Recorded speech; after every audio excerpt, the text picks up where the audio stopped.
Olá pessoal, novamente correndo e correndo para aprovação. Dessa vez o vídeo vai ser baseado no livro Antifrágil do Nicolas Taleb. Livro que é disruptivo no sentido de abordar novos conceitos. Inclusive um dos conceitos que intitula o livro foi criado e foi cunhado pelo próprio autor. E é com esse conceito inicial que a gente vai iniciar a videoaula. O que é antifrágil? De acordo com o livro, é um sistema que, em meio aos estressores ou em meio às adversidades do ambiente, esse sistema ele se fortalece. É o contrário, não é o contrário de robusto, e nem de frágil, porque frágil é aquele sistema que quebra com o menor dos esforços. Por exemplo, uma taça é um sistema frágil, um vidro de um veículo é um sistema frágil. Se você der uma porrada nele ou posicionar um item metálico, entrar em contato com ele, já era, quebrou. Frágil, sistemas frágeis. Só se lembra daquelas caixas, cuidado frágil. Geralmente são itens que são facilmente quebráveis. Então, é justamente esse o conceito. Robusto é aquele que é indiferente às adversidades. Na verdade, ele é resiliente. Ele permanece da mesma forma como ele está, sem benefícios ou prejuízos. É meio que inerte às mudanças do ambiente. Ele permanece igual, como se fosse uma rocha. A rocha ela não tem benefícios pelo menos de imediato, ela não tem benefício nem malefício com o contato de uma enxurrada ou de uma onda, por exemplo. Não vai ter nem benefício nem prejuízo. Então seria um sistema robusto. E o sistema antifrágil é aquele que se fortalece com o caos. E agora eu vou trabalhar o primeiro assunto da nossa aula. Dentro do conteúdo do edital, dos editais que são voltados à área da saúde, a gente pode trazer alguns exemplos de sistemas antifrágeis com esse conceito que eu acabei de dar para vocês. Quais são os lugares que a gente encontra benefício em meio às adversidades? O sistema imunológico é um deles. Imagina, nós temos a imunidade ativa e a imunidade passiva. Ou seja, por exemplo, a imunidade ativa é aquela que estimula o corpo a produzir a sua própria forma de defesa. Ao contrário do que é o antibiótico. O antibiótico seria uma forma passiva. O antibiótico ele vai atacar justamente o micro-organismo que está trazendo aquele caos, sem convocar o organismo para fazer essa defesa. Já a imunização ativa, que seria, por exemplo, o caso da vacina, um antígeno é colocado na corrente sanguínea. Esse antígeno vai fazer com que o organismo desperte seus mecanismos imunológicos, defesa primária, defesa secundária, e aí faça a devida eliminação desse patógeno. Por isso que é ativo, o corpo vai se mobilizar. E quais são os ingredientes que o corpo utiliza para para combater esse agente patógeno? Ele tem a imunidade, a gente tem a resposta tecidual e a resposta humoral, que vai estar responsável por fabricar as células de defesa. As células de defesa elas se dividem, elas são os linfócitos. Os leucócitos, na verdade, leucócitos é o grupo genérico que pode se dividir em macrófago, eosinófilo, neutrófilo e linfócito. Eu vou dar destaque, para não ficar muito extensa a aula, nos linfócitos, que são responsáveis por essa memória imunológica, que é basicamente o que a vacina estimula na produção. Os linfócitos são divididos em células linfócitos T, linfócitos C, não, na verdade linfócitos B e linfócitos T. São essas as duas divisões. Um produzido pelo baço, que seria o linfócito B, e outro produzido pelo timo, linfócito T. E dentro desses tem uma nova subdivisão que seria quais células elas são responsáveis pela eliminação e quais são aquelas pela memória. Linfócito B pela memória e linfócito T pela eliminação. Uma das subdivisões seria as células Nature Killers, os linfócitos Nature Killers. Eles já promovem a morte celular das células. Percebe a abrangência do nosso escopo de defesa? E o que acontece? Quando percebe que é um sistema antifrágil no sentido de, se o corpo é exposto a um antígeno ou alguma substância estranha, ele vai se mobilizar para combater ela. Então ele vai melhorar, ele vai produzir mais memória, vai produzir mais exército de de célula de defesa e vai estar mais pronto. Da mesma forma, a resposta muscular ao estresse externo. Musculação. Quando exercitamos, como estamos fazendo agora, rompemos fibras proteicas. E esse rompimento das fibras musculares vai provocar um estresse. E esse estresse vai gerar uma reconstrução muscular. Por quê? Se o organismo tem substrato e ele fala assim, olha, estou gastando muito desse recurso, quer dizer que está sendo muito útil. Dessa forma eu vou produzir mais fibras musculares. Percebe que esse é o conceito de hipertrofia, basicamente.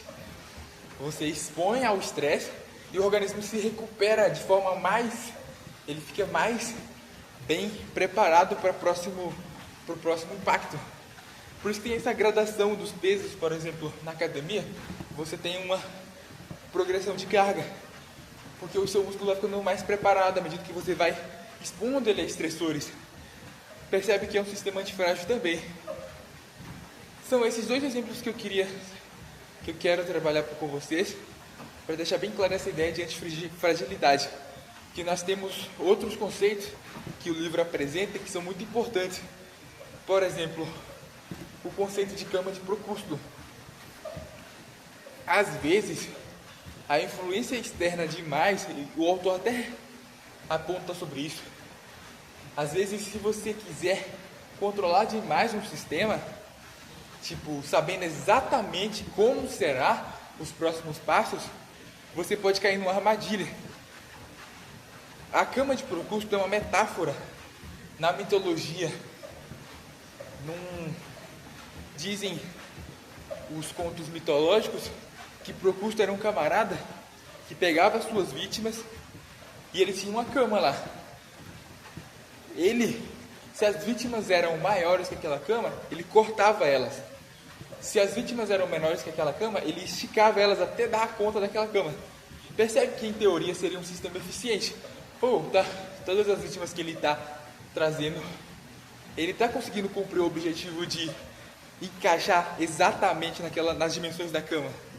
Mas percebe que perde qualidade. Ele ignora a variável qualidade. Ele quer que caiba, independente da qualidade. Claro que cortando as vítimas vai perder qualidade. Na verdade seriam hóspedes que eram chamados à casa dele, só que viravam vítimas, porque esticar demais poderia causar morte, e cortar o corpo também seria resultado morte. E percebe que isso pode ser aplicado ao nosso cotidiano. Em qual sentido? Se, por exemplo, se qualquer resfriado, na verdade, imagina uma lesão na verdade, um momento de tristeza chega na sua vida. Se você apelar para a via medicamentosa diretamente, você está fazendo uma manipulação dos seus neurotransmissores e pode estar, no fim das contas, deixando o seu organismo viciado. E querendo ou não, esse momento de tristeza poderia ser só um vale. O seu próprio organismo poderia se restabelecer. Só que você forçou um restabelecimento desse quantitativo de neurotransmissores com mais urgência. Isso pode gerar um desequilíbrio. Por exemplo, o organismo pensa, uma vez que já tenho disposição externa de uma substância que faz as mesmas dos neurotransmissores que eu produzo, beleza, então eu vou parar de produzir. Percebe que pode dar como consequência a atrofia glandular, a atrofia ou a redução de exposição dos receptores para daquela via, tipo dopaminérgica, ou via serotoninérgica, ou via adrenérgica. Percebe que isso pode gerar é a mesma coisa que para você criar músculos, ao invés de você respeitar o processo, respeitar o tempo, respeitar que o seu organismo vai fazer o trabalho, você introduz testosterona ou algum hormônio externo. Os malefícios eles vão estar concretos ali. Embora você tenha os músculos desenvolvidos em uma velocidade rápida, você vai arcar com as consequências de seu corpo ficar dependente daquela substância. Dependente no sentido de as glândulas elas vão cessar a produção ou até mesmo ser ineficientes na produção desses hormônios. Sem contar que os malefícios a nível fisiológico eles são visíveis, como o agigantamento do coração, a dificuldade para fazer exercícios aeróbios, a dificuldade para exercícios aeróbios de modo geral. Algumas regiões elas não recebem vascularização adequada. É bem problemático. Como eu posso relacionar a cama de Procusto com a química? Através da derivatização. O termo derivatização tem relação com mudanças estruturais nas moléculas químicas para que elas se encaixem ou elas tenham aspectos físicos e químicos adequados para aplicação em algum equipamento. Geralmente o cromatógrafo gasoso estabelece que a substância, para ser separada nesse equipamento, precisa de ser termoestável e precisa de ser volátil. Para que ela seja volátil, ela precisa de ter poucas relações. Elas não pode grudar uma muito na outra. Uma molécula não pode grudar muito na outra. Então as ligações de hidrogênio, que seriam geralmente nas substâncias polares, têm de ser menores. Portanto, se eu quero analisar uma substância extremamente polar no cromatógrafo gasoso, eu preciso de derivatizar ela. Isto é, mudar a anatomia molecular dela, colocar grupos que a deixem menos polar. Como eu posso fazer isso? Tem algumas metodologias. A sililação é uma das mais utilizadas. Adiciona-se cadeias de sílica, tipo trimetilsilano, nos grupamentos, nos hidrogênios mais ativos. Seriam aqueles ladeados de nitrogênio, de enxofre, de oxigênio. Aqueles que estão do lado de um grupo muito eletronegativo. Aqueles que têm uma carga negativa parcial. Uma carga parcial negativa. Uma carga parcial positiva, na verdade. Porque se tudo vai ser atraído para uma molécula de maior eletronegatividade, para um átomo de maior eletronegatividade, o hidrogênio tende a ficar mais parcialmente positivo. E ele tende a ser substituído por esses grupos mais volumosos. Tem também a alquilação, que o nome já diz, ou esterificação, que é colocar um grupo alquilo ou um grupo benzil, geralmente formando ésteres, ou no caso do grupo alquilo, também formando ésteres também. Porque o grupo alquilo é nada mais, nada menos do que um radical que vai ter uma cadeia carbônica. Tem o grupo aril também, só que eu creio que é um aumento de ligações insaturadas que vai diferenciar o grupo alquil do grupo aril e do grupo vinil. Mas o fato é que colocando uma cadeia carbônica lá com ligação saturada, pronto, já era. Nesses grupos mais polares, você já tem uma alquilação. Tem a acilação, que eu confesso que perdi um pouco do campo de visão quais são os fundamentos dela, mas basicamente é transformar a molécula de um lugar mais polar para um lugar mais apolar e mais volátil por consequência.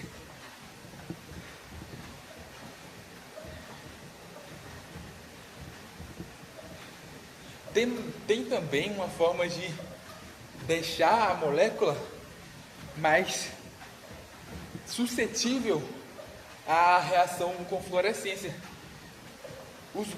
Conforme vai se adicionando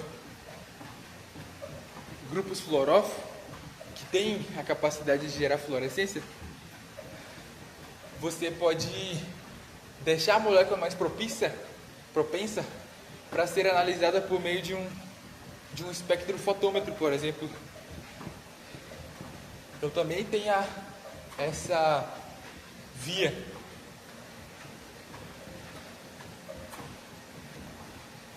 Pronto, falamos sobre as formas de derivatização, demos uma passagem geral. E como chega-se a esses resultados da derivatização? A partir de reações orgânicas, que tem o substrato, o catalisador, o reagente e os produtos.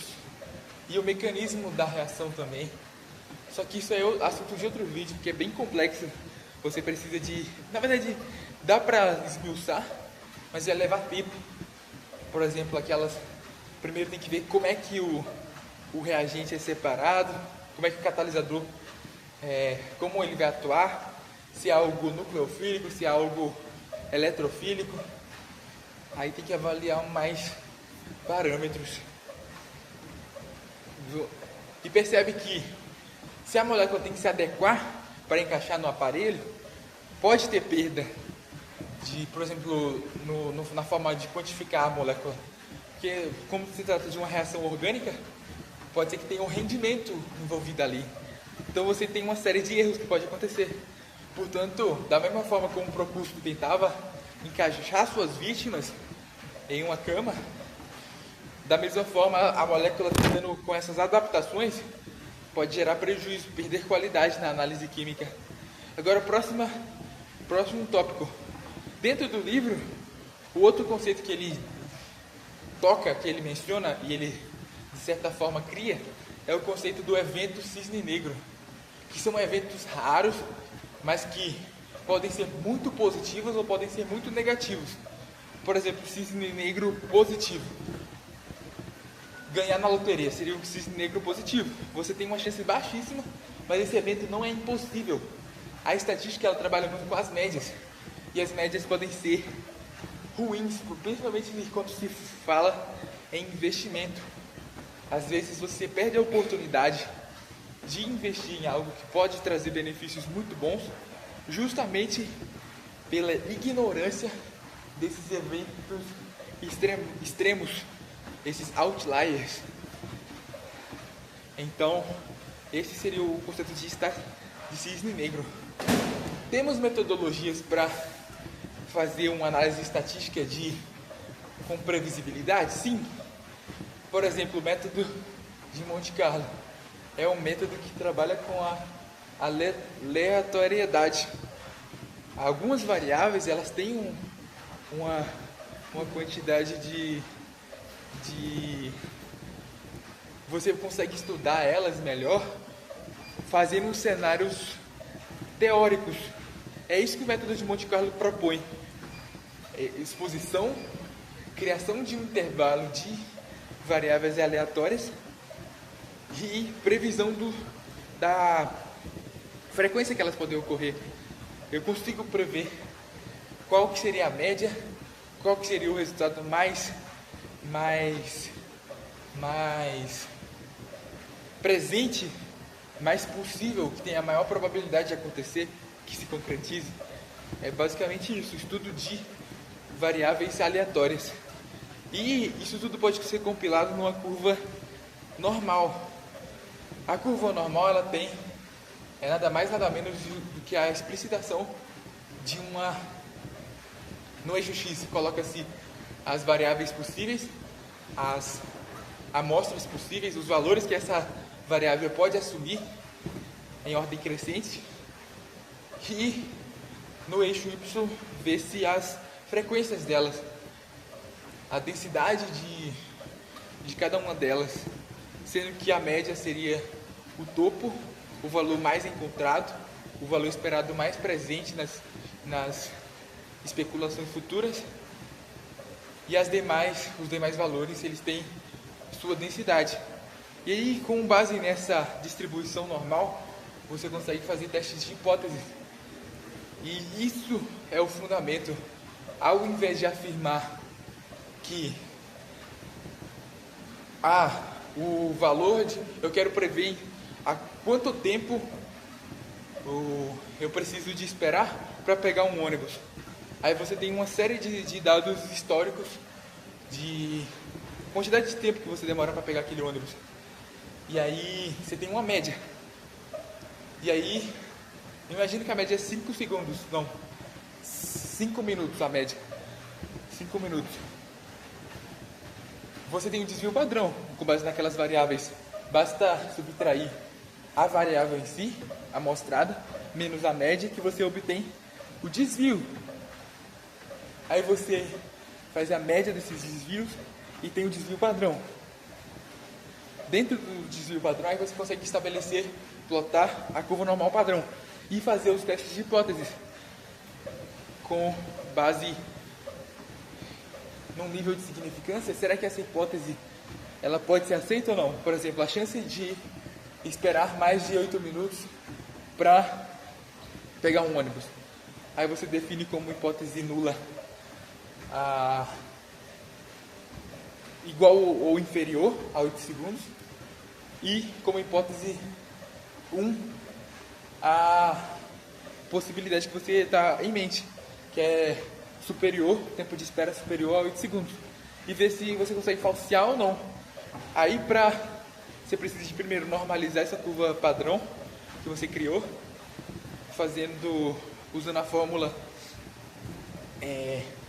média menos, na verdade, valor da curva padrão menos média da curva padrão dividido por desvio padrão da curva padrão. Aí você vai obter o valor na curva normal padrão, que seria uma curva de mais fácil manuseio. Você vai ter o valor lá. Tendo o valor, você consegue confrontar com as densidades. Por exemplo, até 1.96 você tem 98%, você tem 94% dos valores estão nesse intervalo. Aí você pode negar ou aceitar, a depender do seu nível de significância. E querendo ou não, isso é muito melhor do que você cravar um valor, tipo, o tempo de espera vai ser 5 segundos, com base na média. Ou você criar um intervalo, tipo, o tempo de espera vai ser superior, vai ser entre 2 e 5 segundos. Você não tem uma firmeza muito grande estatística naquele. Se você falar, agora mudando para o método de Monte Carlo, você ia falar entre 2 e 5 segundos, entre 4 e 6 segundos, por exemplo, você vai ter 80% das amostras previstas. Percebe que você colocou em percentual o quanto de distribuição de amostragem você poderia ter. Então tem um peso maior. Por isso que é tão utilizado esse fenômeno, esse método. Próxima parte, efeito Lindy. O efeito Lindy, o autor explicita que quanto mais tempo uma variável é provada, o tempo é a melhor alternativa para ver que se aquilo é sólido, que se aquilo prevalece ou não. Então, quanto mais tempo sobreviveu ao longo da história, mais tempo aquilo sobreviverá. Isso vale para ideias, isso vale para teorias. Aí eu entro no assunto das teorias químicas para explicar a distribuição elétrica, a distribuição eletrônica e as ligações químicas. Primeiro tivemos modelos mais simplórios, que tipo o modelo de Bohr, que seria os elétrons, eles estavam em subníveis, K, L, M, N, em subníveis não, em níveis energéticos. Os elétrons eles estavam dispersos como se fosse um sistema solar, e o núcleo seria o Sol. Mas foi evoluindo a teoria e acho que Schrödinger mudou essa parte começou a estudar os elétrons como ondas e não como matéria. E aí não tem como mais prever posição para aquilo que é ondulatório, que tem um comportamento ondulatório. Então tem esse outro conceito, o conceito de probabilístico, de enxergar a posição dos elétrons, que é através dos subníveis, SPDF. Em outra aula eu posso dar uma esclarecida maior sobre esse efeito, essa segunda teoria, que é muito cobrada em provas, principalmente de distribuição, que tem aquela regra de 1 de cada vez, a regra de Rand, a regra que o orbital ele vai tender a ocupar o de menor energia, o subnível de menor energia primeiro. Aí isso aí vai gerar uma série de explicações por que algumas moléculas podem fazer ligação terciária, ligação insaturada, a ligação pi, ligação sigma, duas ligações pi podem ser criadas. Ele entende as ligações como sobreposição de orbitais. Então, o conceito de hibridização que é definido. Mas aí depois teve a teoria de valência, que tem outra ótica, e a teoria mais atual, que é a teoria do orbital molecular. Tem-se que as moléculas, quando elas se interagem entre si e formam ligações, elas vão, ao invés de criar um orbital atômico, os orbitais eles não estão isolados em cada átomo, mas sim eles são compartilhados uma vez que elas se interagem. Então, meio que dá uma maior liberdade para os elétrons. Então você tem as possibilidades. Isso pode ser crucial para definir estabilidade molecular. Qual geometria é mais estável em determinada molécula? Geometria trigonal planar, geometria piramidal. Qual que geometria mais usada seria mais apropriada? Aí é nessa teoria que você vê o par ligante-antiligante, a estabilidade química vista aí. Isso explica muita coisa. A teoria do orbital molecular é uma das mais aceitas e mais modernas. Agora, último ponto, nós temos o efeito Barbel, que é o autor estabelece que você deve investir nos sistemas que vão trazer riscos calculados. Não vale a pena, você não pode confiar em sistemas que não arriscam a própria pele. Então você tem que se arriscar.